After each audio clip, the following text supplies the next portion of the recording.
good show. It's coming up. I love that. Otherworldlyculture.com. Mosquito Pizza Hut is awful.com. An umpire and a vampire square off week after week, reviewing movies outside their own strike zone. This week's movie, the 1956 Invasion of the Body Snatchers, and the 1942 Pride of the Yankees, starring Gary Cooper, Kevin McCarthy, Dana Winter, Teresa Wright, and the Babe, George Herman Ruth. Now two guys who are definitely not brown hair patronists, Tim Crutchman and Jeff Miller. What? That's it. Brown hair what? Patronus. Patron. What is it? Patronus. You want me to type it out? No. Look it up. Brown hair patronus. We are both definitely not that. Okay, hey everybody. But there was a better one. And it was in Invasion of the Body Snatchers, and it was perfect because I looked it up with the definition, and it was funnier than that because that's not even funny. But that's why you picked this one. Well, I couldn't find anything. I could not find it.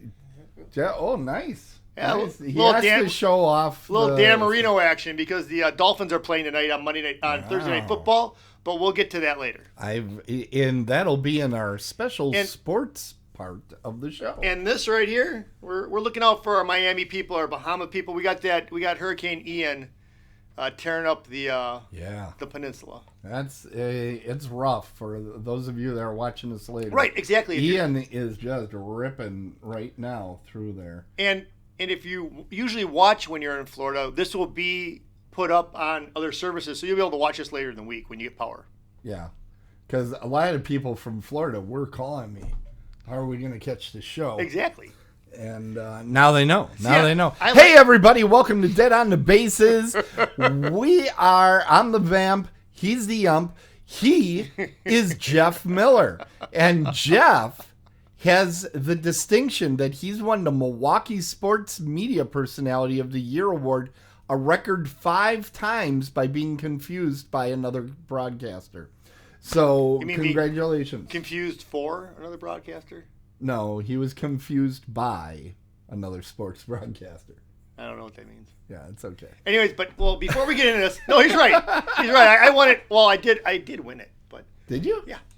I had no idea. I just wrote this. So here's the thing. I love this jersey, this Dan Marino jersey, who is one of the greatest quarterbacks of all time. Not to win a Super Bowl. Packer. He's never a Packer. But see, it looks so big that if you only took a picture from here, it looks like I'm wearing like drapes. I don't know. Yeah. Maybe the way the camera's... It looks better in person. In person. Yeah. So if anybody wants to see this on in person, I will wear this out at Horror Realm because Dan Marino went to the University of Pittsburgh. You are just full of it. That's true. I said you're just full of great information. Anyways, I'm the Ump. He's the Vamp. What movies did we watch this week? Oh yeah, we got to get down to work. I sidetracked this. I'm sorry. We gotta get down to work, everybody. Well, the horror movie is Invasion of the Body Snatchers, a 1950s classic, and that the word horror in this is very loosely said. I don't know. I was horrified by the Pride of the Yankees that I'm gonna get to talk about. Look at how colorful that poster is. Oh yeah, that's more color than the entire movie. Can you give me a full screen? They don't even put an African American in the whole thing. Can you put me on the whole screen for a second? No. Please. This is, you are out of format, just so you know. No, I got it. I mean, if you're going to do... He's just breaking format. If you're going to do Pride of the Yankees, I got to show you. This used to be on my wall as a kid. Well, it's not on your wall anymore. No. It's in the middle of my rec room here. Why is this... Okay. So here Why it is. it? Because it's big. It's huge. So this was on my wall. I mean, I love. You might as well have brought a mirror. Look at this. You can see all. There we go. There we go. Lou Gehrig, the Iron Horse. This guy is awesome. You know what I didn't know, Jeff? What? I did not know that baseball cards were much bigger in the past. Exactly, and they were also better back then too. But there we go. So Tim, take it away. Wow, which one is it? Topps or Donruss? It's called It's called Dunham's. That's where I got it, at Dunham's. And honestly, it was between this and Roberto Clemente when I bought this. I remember like waiting for a while thinking, what should I get? What should I get? And I got Lou Gehrig because, I mean, he's just awesome. Hold on, everybody. There's little Jeff going, what am I going to get? It's true. It's true. But all right, Tim, thank you for that little time. Oh, yeah. That's pretty cool. I had pictures of clowns on my walls as a child. So I was being attacked. As they say. Killer clowns on dope? No, not that. Not that, buddy. All right. Hey, Tim. everybody. It is time to talk about Pride of the Yankees. Yes. From 1921. No, 42. 42. Like I said, in 1921, Lou Gehrig was still not a disease. And this is his life story. And a couple interesting notes I'm going to make. So as to keep Jeff guessing as to what type of trivia he can give me. But I did notice in the credits that Herbert J. Mankiewicz was one of the script writers of this. Yes. He also went on to write Citizen Kane, and there was a recent movie about him, I think on Netflix, called Mank. He's kind of a weird guy. I thought you were going to say Dahmer. No, that's a Milwaukee person. Oh, gotcha. A New York and Hollywood person. Gotcha. Also, oddly, in the middle of this movie, well, I'm going to get into how they made this movie longer than it needed to be. But in the middle of the movie, they have a song called Always. It was written by Irving Berlin. They put an Irving Berlin song right in the middle of the movie. I have no idea why. Now, the director is Sam Wood. He's probably best known for this film, but he also directed Day at the Races and Night at the Opera, which outside of the Paramount films that the Marx Brothers did are probably the two best ones that they did. Maybe Animal Crackers in there too when you talk about their MGM years. And he also stepped in to direct for 1 month on Gone with the Wind. Oh, really? Gone with the Wind, the director got winded. And he was exhausted. So he stepped in for a month and just said, action, for a while. They used to do that a lot. I was going to say, does that happen? I mean, not anymore. Not anymore. Back then, movies, it was a factory. And if somebody called in sick, they're like, fine, send in a sub. Today, the whole production goes down. Now, the story of Pride of the Yankees starts with the childhood of young Cy Young. And it was Roger Maris. And anyway, Joe DiMaggio is playing the game there. It seems very dated at the beginning. The opening scenes felt very much like a Little Rascals Lost episode. Does it or does it not? That it does. It does. And little Mickey Mantle comes in there, and he's playing in this back sand lot. Jesus. What? No, it's funny. I'm getting it. I get okay. you. Good. So it is interesting seeing New York at that time. It was fascinating because the road still had horses and cars there at the same time. Imagine that. That'd been tough. What were the traffic rules? What were the traffic rules? If the vehicle in front of you takes a dump, drive around, But anyway, now I had to look it up because there's some debate in my family if they said it or not. I don't believe they ever say in the entire movie that they were immigrants from Germany. I think they just had German accents. But they didn't actually say that because I had to look it up. And but he was actually from an immigrant family from Germany. I think they kept it kind of vague and didn't say Germany a whole lot in there. Because of the year we're in the middle of a frickin' war at the time. Uh-huh. So I thought it was interesting that the movie even got made. Thinking that because they very much showed the family of young Cecil Cooper and his German parents. Okay. Over it was pretty amazing. Could. What? Okay, no, I'm good. I get don't you. have him yet. Yeah. I don't have him yet. But anyway, Ty Cobb goes on to go to Columbia University, where his mother wanted him to become an engineer because some previous relation was an engineer. I have to ask you this. This is my first question to Jeff. Okay. Are you ready? I don't know. Is Columbia University considered like a big sports college? Not at all. I was like, I've never heard people say, "Hey, that Columbia team, they really kicked the Columbia butt." Bears." My niece actually goes to Columbia. She's going for really? dental school. Yeah. Wow. Yeah, she went to Vanderbilt, and now she's doing her graduate stuff at Columbia. Well, who's got a smarty pants in the family? It's not from my side, that's for sure. I wasn't gonna say it. Anyway, so. But you're right. It's not a sports university. Yeah. So Nolan Ryan's mother is a cook at Columbia University. So that's kind of his way in. And the interesting thing I thought was they kept pushing, "Oh, you should become an engineer," with the obvious comedy bit being, engineer schmengineer, a ball player's much greater ambition, right? That's what they kept kind of playing off there. And I started thinking about it, and I'm like, I think engineers were probably paid better than ball players back then. They probably were. It took a long time for ball players to start getting paid decent. So I thought that was interesting. Anyway, he joins the miners to pay for his mother's hospital stay. They all but put a halo on young Cecil Cooper there. What? Throughout the film. I'm starting to repeat them, but... yeah, it's okay. Yeah, anyway, I'll say Lou. So, Lou. Captain Lou Albano. That's how you should have done this. There should have been a bunch of Lou's. Loser. Anyway, Louis. Okay, go ahead. All right. Thank you for permission. Whatever. Yeah, I mean, he's always...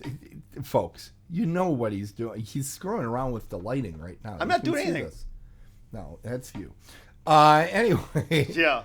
They all but make him into a god. I mean, it's little bit over the top with the he's so moral, he's so right, he's so this, he's so that. And it's kind of annoying. What was interesting is seeing some of the old stadiums because, quite frankly, if these were major league stadiums at the time, they probably would be small for minor league these days. Oh, nice.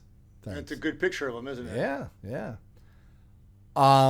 There we go. That's it. Seeing those old stadiums was fun. It was. It was fun to watch ball players sitting and eating pork chops with no beer, wine, or women, wearing suits, being very respectful in the restaurant. You know that didn't happen. It was fun watching Lou Gehrig. See, I know. There you go. Oh, yes. I saw him brushing his teeth using tooth powder. This was before toothpaste. At one point, he's got it like in his hand, and he shoves the brush in there. He's brushing his teeth, and I'm like, "That's right. Tooth powder was the big thing back then." They should go back to that. So no, they should not. There's a reason we move forward. That looked like an absolute mess. Ugh. Now, do teams still travel by rail, or is it all buses now? Or are they flying? They're flying. Really? Yeah. It's like 100. There's got to be 100 people on the roster, right? No. How many people are on the roster? There's 26, 30. That's it? Yes. Doesn't sound like it's much of a team. Where is that coming like from? 3 people, right? My God! Does the catcher have to wash everybody's uniforms or something? It doesn't sound like much of a team. All right, but let me say, Babe Ruth is in this movie. That's probably one of the big things people say about it. And as an actor, Babe Ruth is a heck of a ball player. There's a scene where everybody is eating Babe Ruth's straw hat. I'm not going to comment on how lame this scene is. It probably was lame even at the time. I'm like, wow, Babe Ruth. He's a great ball player. It was amazing how poorly that went through. It was interesting, I thought, that one of the main characters was a newspaper man. And this might have been the beginning of that whole trope of watching the newsmen talk about the sports. Because, quite frankly, if he didn't talk about the sports, you sure as hell weren't going to see it. Because there aren't many sports scenes in this sports movie. Now, Gary Cooper does a nice job playing Lou Gehrig in here. And it was fun to watch him playing that part. Very above the board. Now, was this before or after the White Sox, the Black Sox whole thing? Was After. This was after. Yep. Okay. Because the Black Sox was 1919. Okay. So, Gehrig, apparently, being the wonderful person that he is, he learned how to hit homes by being a depraved carnival goer and hanging around with Chicago degenerates, from the best I could see, because that's how he learned how to hit the hammer down on this carnival game. So he's basically a carny. And then in the middle of the movie, that scene didn't need to be in there. It did. There's another scene that goes on for approximately an hour. And this I would call the ballroom dancing scene. Now, the whole reason for the scene is he's fallen in love with his future wife. But it's like MGM said, hey, I don't even know how not to make a musical. Let's throw a musical number in here. It's a little ridiculous. And it goes on forever. This is a movie that's going to be 2 hours long plus. It was a long movie. I have to admit that. I'm giving you that. It was a long movie. So, and then there's this business about I'm going to hit a home run for the sick little kid in St. Louis. And it's the stuff that myths are made over. And, of course, Gary Cooper says, I'll hit 2. And then good old Gary Shandling, he sits there and right out of the thing. Now, his future wife is listening to this game on the radio, right? Yes. Did you know she's playing with like this creepy little doll? It looked like Annabelle. I was like, what's going on? And then at one point in the movie, they show a telegram, which I never received one because at the time telegrams were big. I was living in South Dakota during the late 20s and 30s. And I was busy working with Gilbert C. Fike, and we were finishing up Mount Rushmore. I had the night shift, obviously. Okay, all right. And I never really saw telegrams. Now, gotcha. At one point, they're talking about waiting for Lou Gehrig. Gary Chandler coming in there, and the German parents are like, "Ooh, I've got such great food lined up for him. We're gonna eat fried eels." Ugh. I don't know of any ethnic group that thinks fried eels is a good time, and everybody's like, "Oh, hooray! What are you talking about?" And then he's like late to see his parents in the whole surprise party because he's busy proposing that Twitchell dame Ellie. Now, they were married a couple scenes later after there's like some friction between the wife and the mother that is easily solved. Like 2 minutes after they introduce that there's friction, they solve it right away. Yep. And I'm like, oh, we don't want Gary Cooper to have any dirt on him whatsoever. Now, and there's also kind of some reference to it looks like Babe Ruth and Gehrig might have been rivals. They were. Okay. They actually, but they skirt it completely. They actually, during both of their heydays in the middle of Lou Gehrig's career, they actually went barnstorming. They went across the United States. They had Larpin' Lou's team against Bustin' Babe's team. Okay. So just so you know, I mean, they were rivals, but they were good friends also. Yeah, they kind of skirt that even existed. His entire ball career, Now, because we needed to have a 30-minute break to show a ballroom scene, his entire ball career is just a flurry of news headlines that a woman looks through. I'm like, this would not work today. Nobody would say, okay, here's your exposition, everybody. Go ahead and read along. That was lame.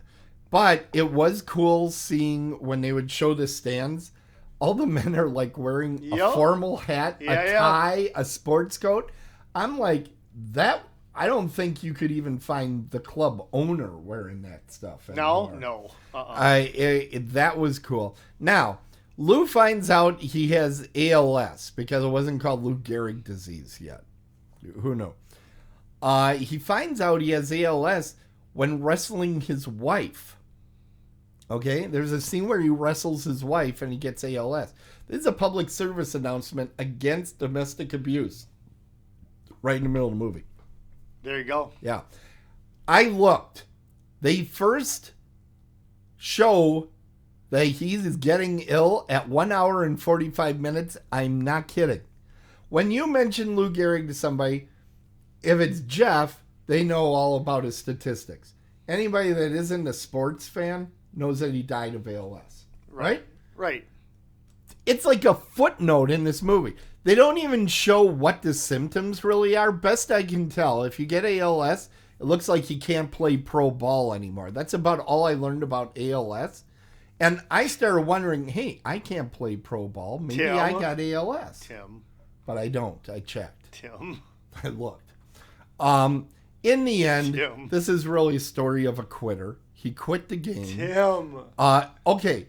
Tim. I say that to be funny, but also at the opening of the movie, they say, "Oh, how brave he faced his disease and all." Yeah. They don't show it. Yeah, you're right. They don't show it. You're right. They don't show him like fighting, getting really sick. He doesn't even look like he's really sick. At no point is he even sweating. He's not even sweating. Have you ever seen somebody sick that doesn't sweat once in a while? And then, like, they say, oh, he's sick. He quits because he's a big quitter. And then they have a special presentation for Gehrig that takes another 15 minutes. I was surprised there wasn't a musical break. And then, of course, he says the line, "I consider myself the luckiest man on the face of the earth," and roll credits. Now, Teresa Wright, who played the Ellie Twitchell, the wife, she actually got an Academy Award for Best Actress. I literally sat there and wondered why. I'm like, she was okay. There wasn't much of a part there. Okay, but what was she up against that year? That's something you would want to check. Right. Maybe no one. That is the question, because I don't think there must not have been much, because I'm sitting there, I'm like, she plays the woman that's sitting there and, oh, yay, he won. I'm going to play with Annabelle and do a tea party. While it was weird. She had a tea party going. I know. I'm like, she's a grown-ass woman. What's going on here? Oh, yeah, wait. Yeah. Anyway, now it's time for the special effect that never works. Oh, yay! Yes. All right. So our horror movie connection. Horror in the movie. Gary Cooper. Gary Cooper. I could not find a single horror movie to his name. I was shocked. But him being him, does that surprise you? They all do something early in the career. It's amazing how many I find. How many I find. Early in their career, they either do horror or porn. Yeah. So there you go. So did you check his porn connections? Do you know last week I forgot to mention Adrienne Barbeau, who has like a bunch of horror background. I mean, she was in Creepshow, she was in Swamp Thing. She's done a lot of that. And I didn't even mention her. I'm like, yeah. Okay. Teresa Wright, who of course won the Academy Award for no discernible reason, was in Shadow of a Doubt with Hitchcock, and was in 1972's Crawl Space, which I have not seen, but I read the review or the synopsis of it. I am going to be finding that one. That sounds interesting. Tim, you better be prepared. That is a creepy movie. You've seen it? No. I was about to say. Walter Brennan, he gets mad when I don't ask him if I he's know. seen things. So So I have to ask him. That's why I mix them up.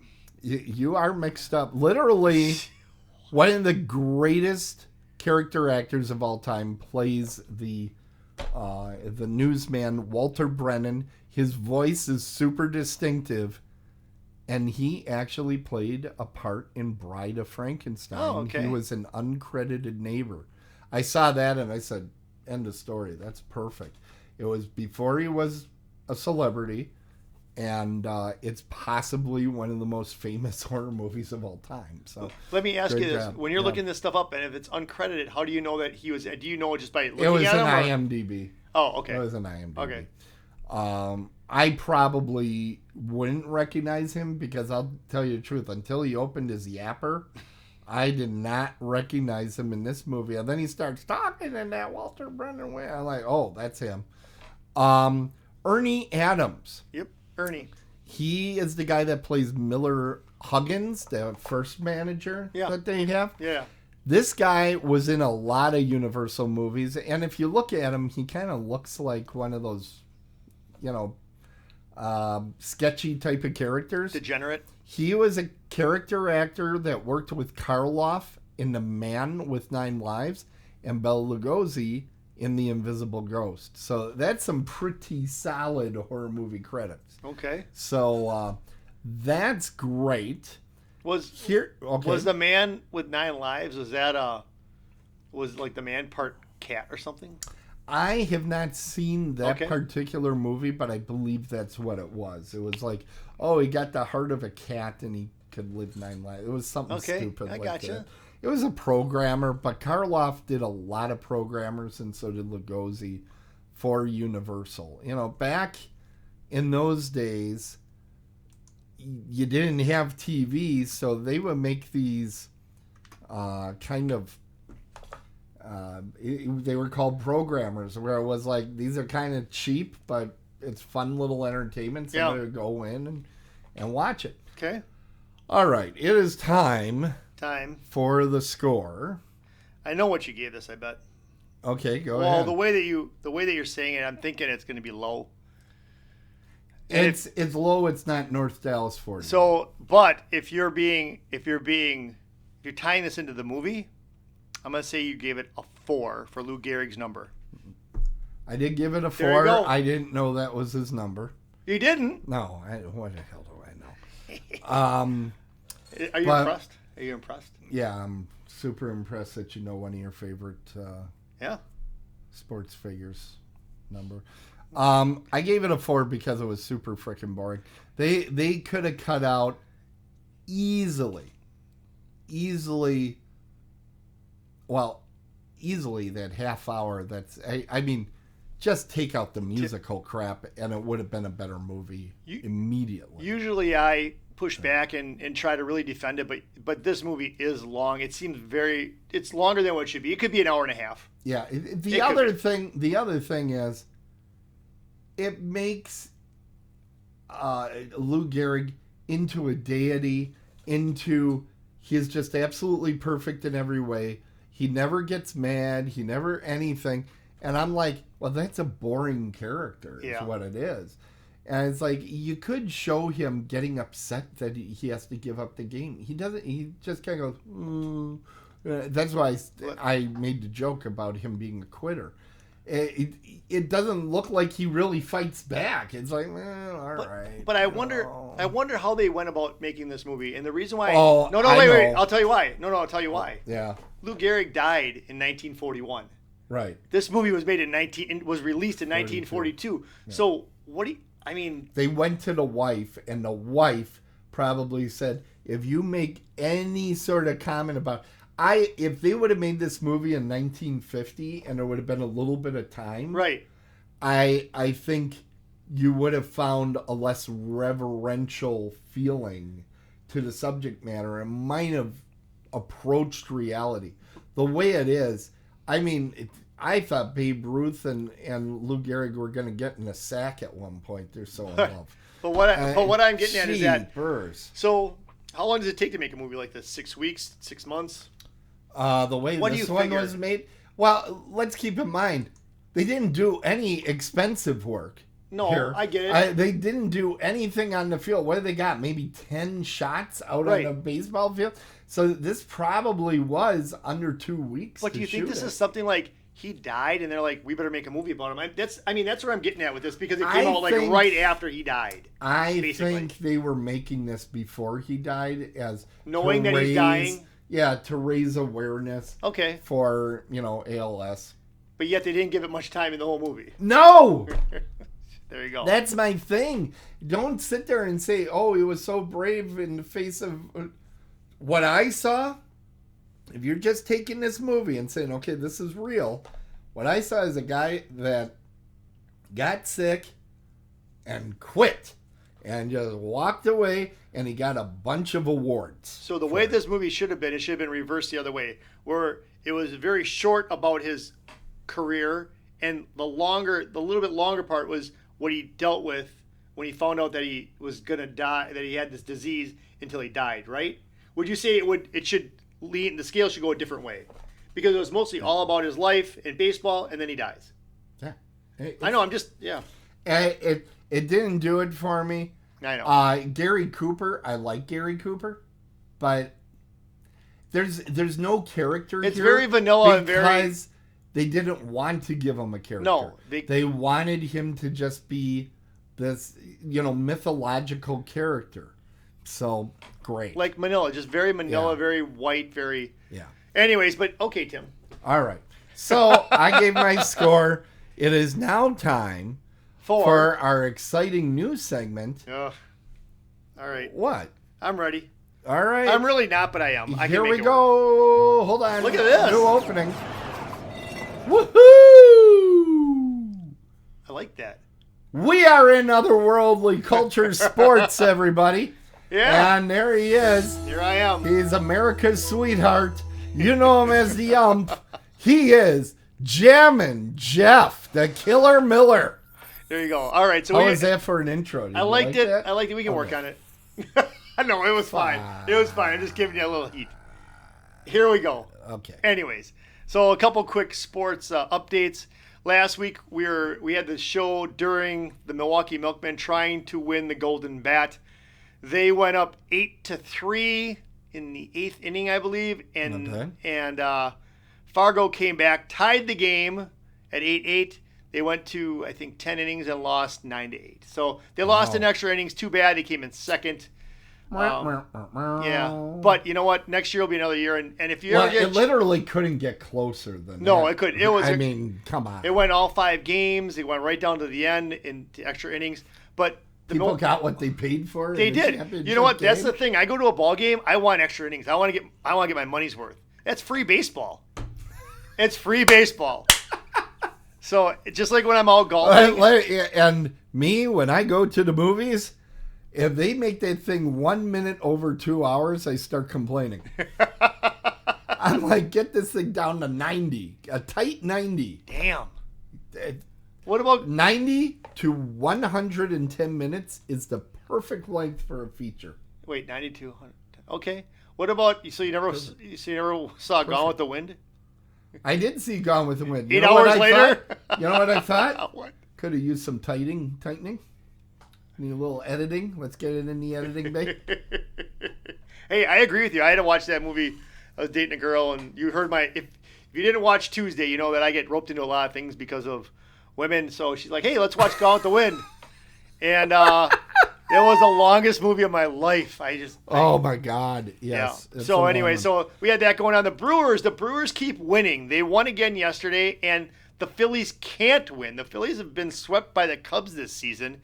And they've put the Brewers, before tonight's game, the Brewers are in a tie for the wild card right now. Mm-hmm. But they lose the tiebreaker to Philadelphia and also to San Diego. So they actually have to have one more win than the Phillies. Is it true? I heard that the St. Louis Cardinals pay the Brewers to play them this time of year. Pretty much so. The very good, Tim. The Cardinals clinched the National League with their the National League Central with their win on Tuesday night. And they got to celebrate at AmFam Field.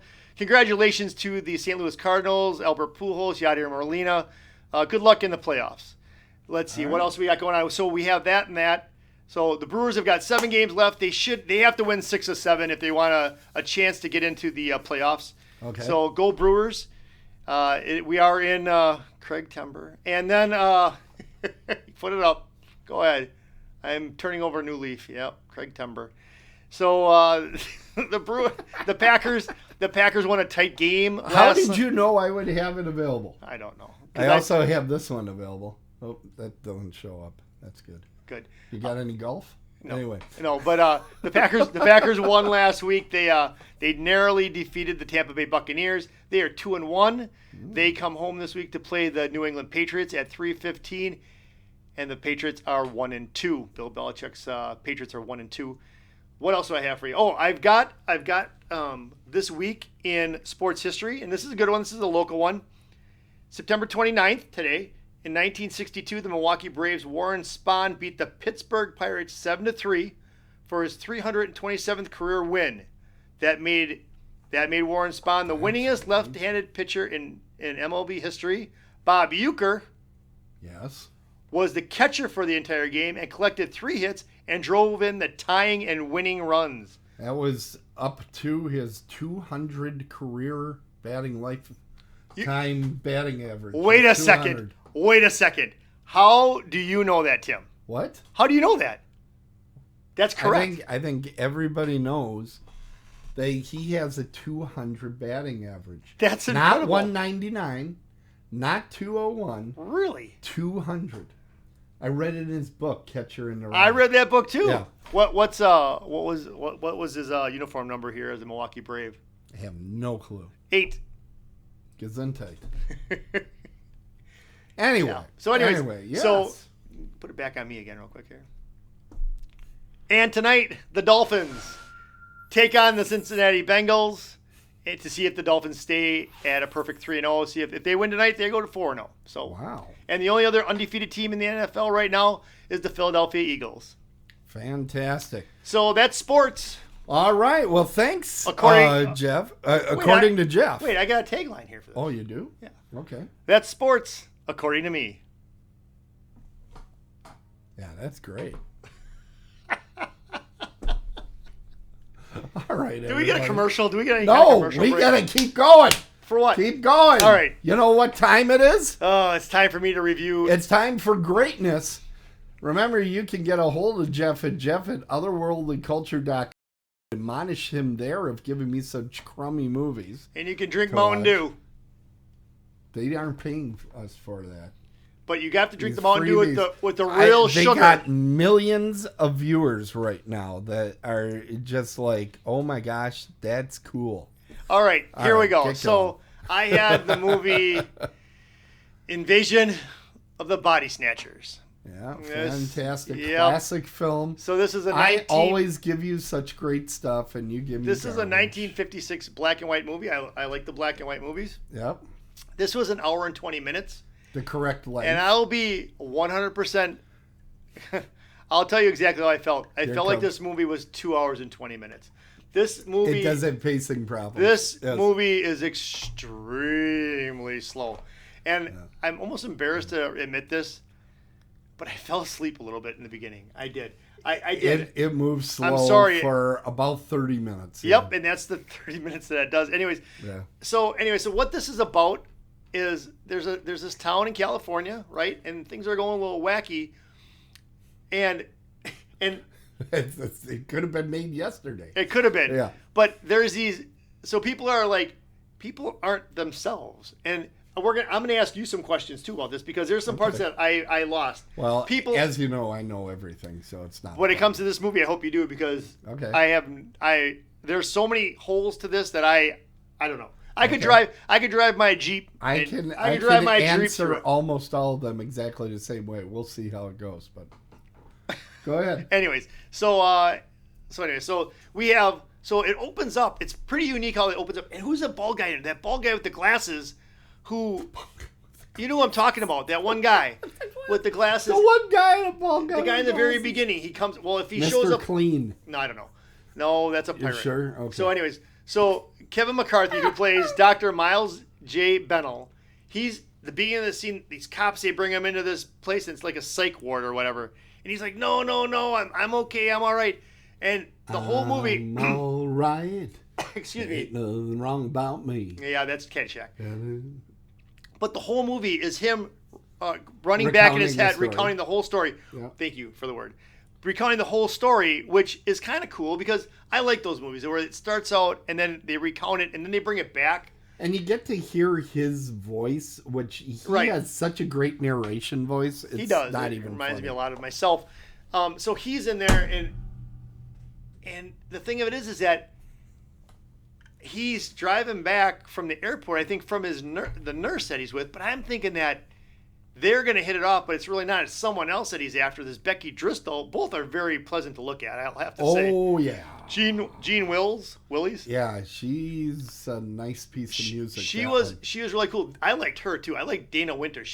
Dana Winter is gorgeous. Yes, she really is. So that's him right there. But that's not the bald guy that I'm talking about. But anyway, so he recounts this whole situation where people start. Now I fell asleep, so I don't know how he got to this conclusion. But I woke up, and then he's like, people are not what they seem to be. Oh, the scene that I woke up on. You do know how ironic it is that you fell asleep during this film. But that's something I'm going to ask you about. Okay. So he goes and he goes down and he goes down into someone's basement. I think he goes into Becky Driscoll's basement. Yeah. He opens something up because before this, and I'm sorry if you guys are having a hard time following this, but I'll do the best I can. Okay. The scene that I woke up on, he was there with his friends, and there was somebody on a pool table that was dead but wasn't dead, okay? Right. Then he's like, I better go check on Becky. So he goes into Becky's house, who she still lives with her dad. He goes downstairs, and he opens up this, I don't know, like an ice chest or something. Yeah, something. And he sees her in there, and he flips out. And he goes... And you get to see a little boob. No, you don't. Yeah, you do. I paused it. Oh, well, you know what? I was just getting out of my sleepy state, so I probably didn't realize that. But anyways, so then... I don't think they knew they had it. I was like, wait a minute. Oh, I might have to go back and check that part out. Yeah. So anyways, so they go to check it out, and she's not there. So that's when he starts thinking things are a little wacky here. I also feel like when the cop was there, the cop was a little off, and everybody seemed a little off. Well, what it is that these pods, I'm not spoiling this, right? No. Okay. This is these pods, and they look like big tobacco pods. I mean, they're huge. Yeah. They got to be, I bet you they're 6 foot. They're human being size. But they're very light. They are. They're very light. And that's some of the questions I have for you. So where was I at? So anyway, so then they're like, I don't even know what's going on. So then he goes over by his buddy's house, and they're having like a cookout. Okay. And he's like, hey, you want some martini? And he thought the martini was to start the grill, but it was really to drink. So he goes, Kevin McCarthy, well, let's call him by his stage name. Miles. Okay. Miles the doctor. Dr. Miles. Doc Miles. So he goes into the greenhouse, and he sees these pods. And, well, he doesn't know that they're pods yet because they're bubbling and foaming. Right. Then all of a sudden. As pods do. But then they turn into people. This is why I don't eat peas. Then they turn into people, right? Yeah. He's like, we got to get out of here. But his buddy and his buddy's wife stick around, and Dr. Miles and Becky take off. Mm-hmm. They take off. Right. And they hold up inside of his office for a while, but then they get caught there, and they got to take off again. Now, there's where the questions are going to start coming in. Okay. All right? So they're just trying to escape all the pod people. All right? They're trying to get away because apparently if you fall asleep, the pod then... That's when they get you. I know, they get you. But Tim, I don't understand. So just bear with me on this. And I'm not trying to be funny. I really want to understand this. I can tell you're not being funny. So they go to his office. Right. And then they escape from his office. Right. I'll let people watch to see how that happens. They escape from his office. Yeah.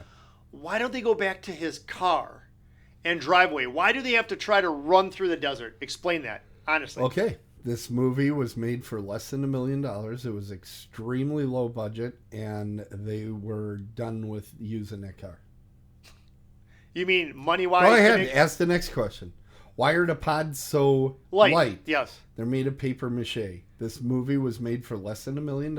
It was extremely low budget, and that's what they had. Okay. So, but now explain to me this. You can explain this to me. Here it comes. Okay. No. This one. Everybody knows what the answer is before you ask the question. There's no way. There's no way the same answer. Go ahead. So when they're in the cave, okay. Yeah. And they're fighting to stay awake. Yes. Okay. Yes. Now follow me. There are no pods to be found. There are no pods. There are no pods anywhere. That they show you. Oh, bullshit. That they show you. Okay, so he stupidly leaves her for, I don't even know why he left her, but he left her, he comes back, and she turned into a pod person. How did that happen, and why? See. He was gone for 5 minutes, not even. That's because they ran out of film stock because the film Shut up. was made very cheaply. That section of the movie I always had an issue with because I'm like, they should have shown the pod. They should have shown it in a corner someplace that he walked by and the pod would be in the corner. They don't, and they should have. And so, but they wanted it to be more shocking the way that he finds out that she's not what she was. I called bull plop on that. I did. No, I get that. If you're looking for, oh God! No, but listen, you and they got the score wrong on the fish that ate Cincinnati here. No, it's a fish that saved Pittsburgh. Yeah, whatever. But anyways, now listen to this. It's mostly about Cincinnati, from what I hear. Hear me out on this too. Okay, I'm hearing. So he turns in. So she turns into a pod person, and then why do the pod people not want these people to be around? I don't get it. Why can't they just coexist? What is the big deal? Why They're taking them over? Why are they so adamant that everybody has to be a pod person? Aliens back then were bad guys. Period. Well, none of them were bad. They didn't do anything bad to the people. They just wanted everybody to be a pod person. Well, they killed them all. When they took them over, they died. So what Becky Driscoll died? Yeah. Where was her body? Nowhere to be found. She was sucked dry. Really? Yeah. And why were there bubbles coming out of the pods? Well, as you know, I'm an expert in vegetables. And that's generally when you grow human beings inside of a vegetable, it'll foam up a little bit. So is that why his buddy had the pitchfork and he didn't kill it? We need the more you know to go across the screen when I help people with that stuff. When he had they had the pitchfork. Put that in your brain. Why didn't he kill the pod people then with the pitchforort? Because he was a pod person?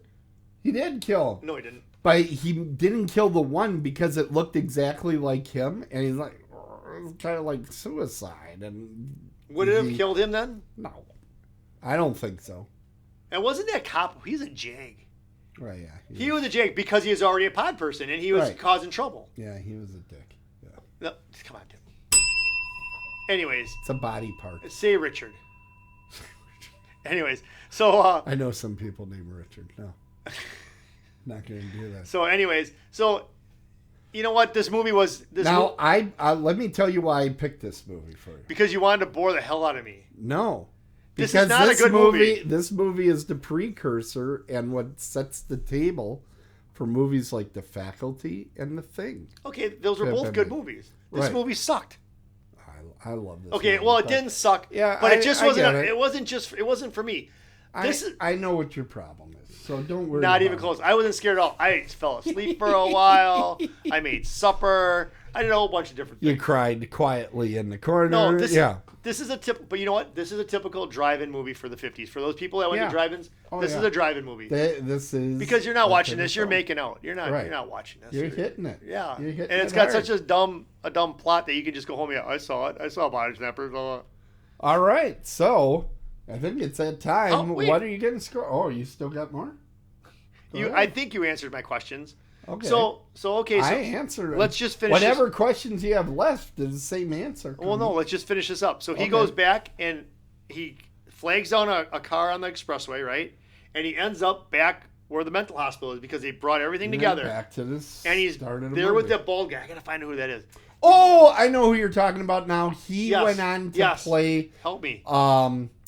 Larry's dad on Leave It to Beaver, And Yes. he was on the Dick Van Dyke Show. Yes, he was the producer guy. The producer. Yes, right. thank you, Tim. Thank you. I don't know his name, but yeah. I will sleep tonight. Thank you. He was uncredited for that because the wraparound scene was added later to the movie. Get out of here. Yeah, because they wanted a more hopeful ending to the film.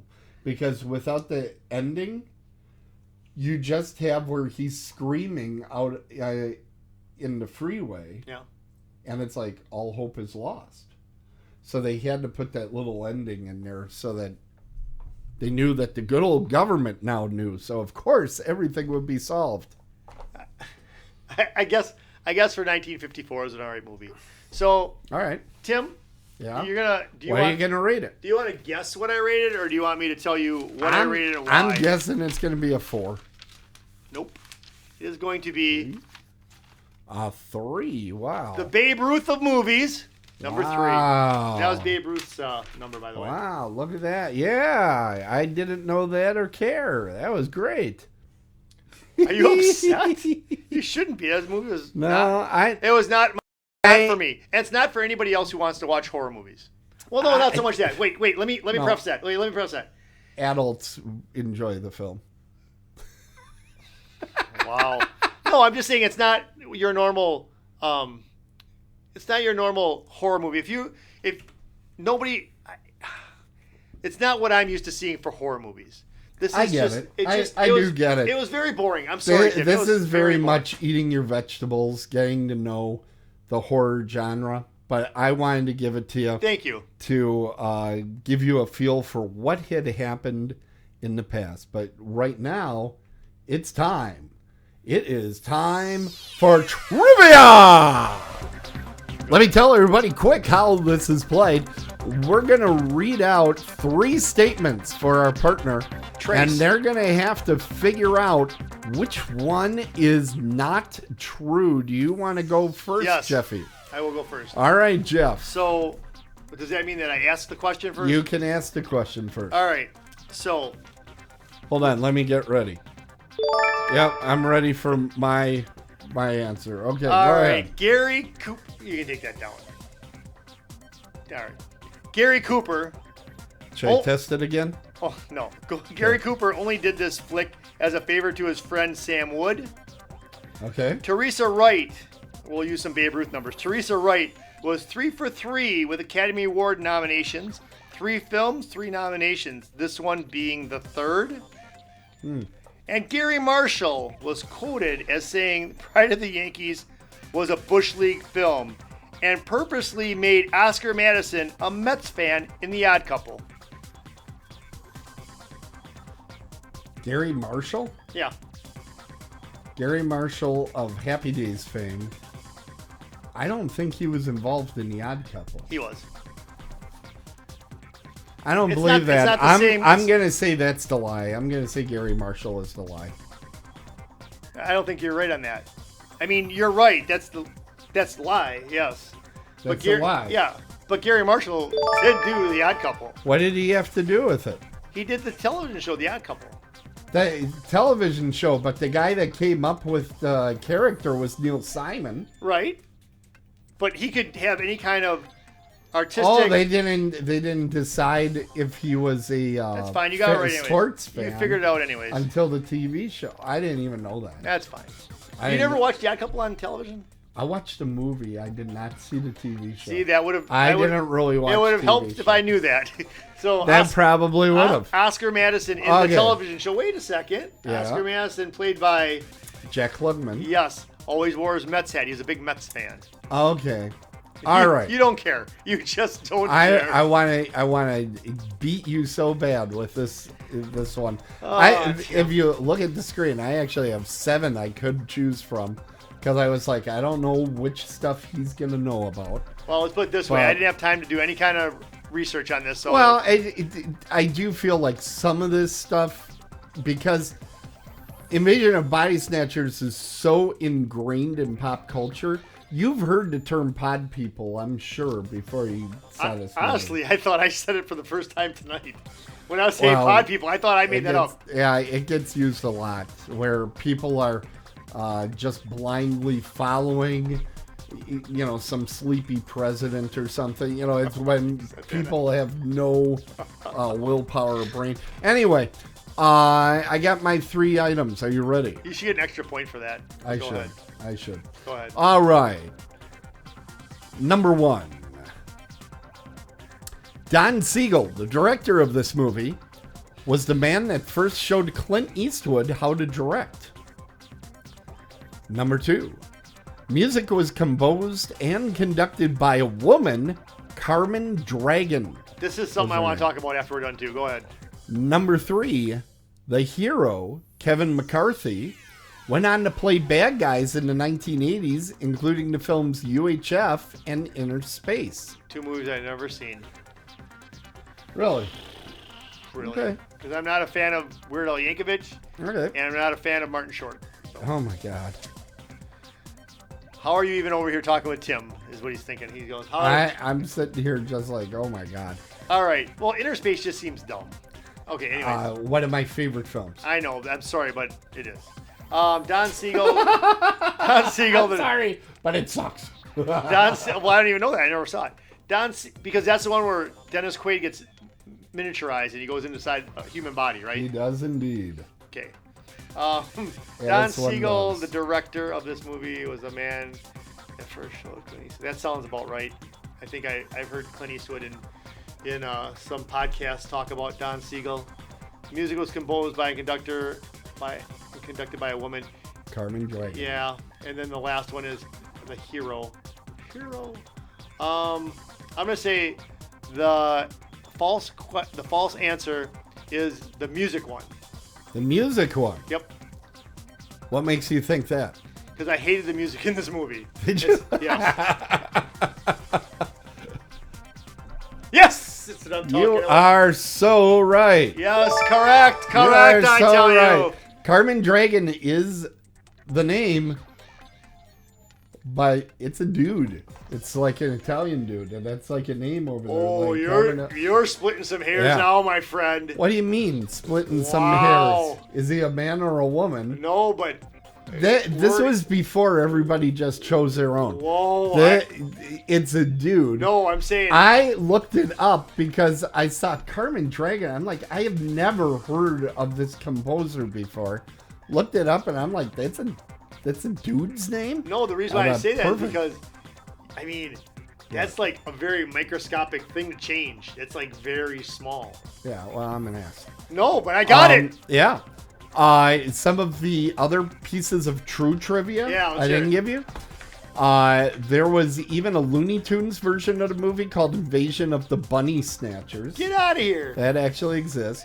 There were at least 3 exact remakes of this film where they used basically the same name.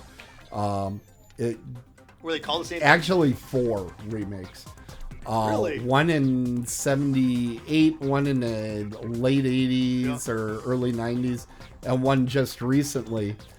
And they have starred celebrities like the most recent one had Nicole Kidman in it. The 70s one had Donald Sutherland, Leonard Nimoy, and Jeff Goldblum in it. Wow. Goldblum had been young. And Forrest Whitaker was in that 80s one. Goldblum had been really young in that one, hey? Pretty early in his career. That movie, a lot of people prefer that version of Invasion of Body Snatchers. I almost gave it to you, but I wanted you to see the actual beginning of the story. I'm not as big a fan. I think that one's even slower. So okay, that's why I picked this one. Famed director Sam Peckinpah has a screen role in the film as a meter reader. The guy that's the meter reader, that's the same guy that directed The Wild Bunch and a lot of very, very violent films. Yeah, I would have said that was false if you would have put that one in there. Yeah. I would have. I really would have. Because that name sounds made up. Yeah.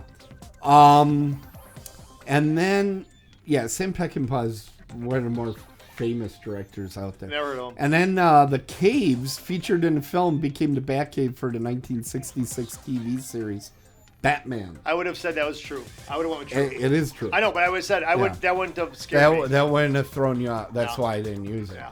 I thought 3 was the one you were going to go for. No, Now, as for Don Siegel went on to direct Clint Eastwood in Dirty Harry and Coogan's Bluff. And it was during one of the films they did together that he started kind of showing Clint the ropes because he was interested in directing. And he said, well, I'll let you do some second unit work or something like that. So he does come up a lot in director commentary. Like I said, that's where I heard it. Yeah. All right. So. Put up those answers. 5-5. Yeah. I'm winning. But Jeff is now ahead by a point. And he's going to lord this over me all week. Hell yeah. It's going to be annoying, but there it is. We are in, I think this is officially the tightest game we ever had. It is. It really is. So we've made it through 3 innings without it being a runaway. So I'm impressed with that. Okay. So what do we have for next week? here, I got to press buttons here. Here it is. Yes. Next Yes. week. Can I start? Yeah. Yes. White no. Yes. White Man Can't Jump. This movie, I love this movie. And you know what? Honestly, I love the opening scene. That's my favorite part of this whole movie.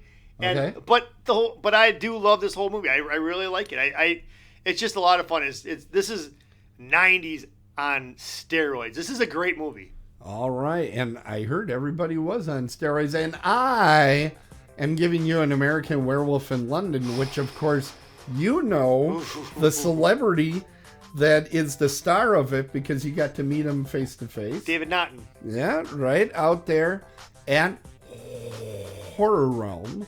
So I thought, well, I might as well get you to watch the actual film that made Rick Baker a huge celebrity makeup artist. And I wouldn't have to work too hard at trivia after putting together an interview for David. But I did go to that interview, so I can't use any of that stuff. But I'll tell you what. After going to that interview, and I'm gonna have to be prepared for this movie. I'm already starting shaking a little bit. Well, I think it's a fun film. I really? think it's got comedy elements. Oh, It is cool. directed by the same guy that did Animal House. Nice. This was, in fact, his follow-up to Animal House. Oh, get it? Yeah, because Animal House, werewolf. Yeah, well, that was the advertising campaign right there. that was it. Okay, well, we want to thank everybody for coming out. Did we skipped something here? No. Yeah, we did. I just thought of it.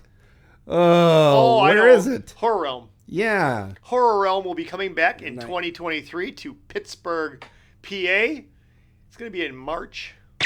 There we go. There we go. All right, Horror Realm coming in March, and we're awful excited about that. They just gave a big news story today that they announced Night of the Demons Amelia Kincaid. She is coming to Horror Realm, and she has also been in such things as Roadhouse, Breakin' 2, and Fame. Well, I saw Roadhouse. Breakin' 2 Electric Boogaloo is the subtitle on that one. Well, I saw Roadhouse. Is she going to be the one that was dancing on the table, or? I don't remember which one she was in there.